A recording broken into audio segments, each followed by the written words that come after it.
شالوم لکولام خابقیم اکاقیم. درود خدمت همه دوستان. بنیامین هستم.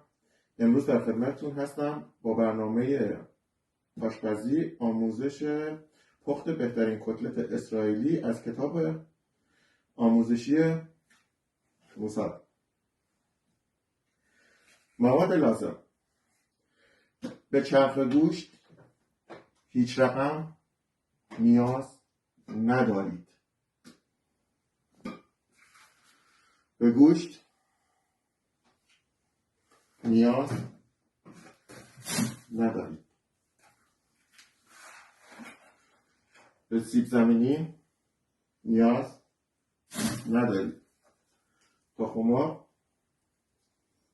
نیاز ندارید. پیاز نیازی ندارید.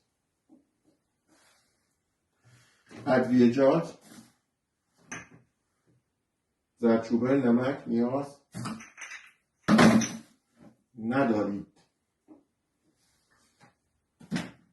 تنها چیزی که شما نیاز دارید به IDF، ارتش اسرائیل و جنگنده‌های اسرائیلی هست.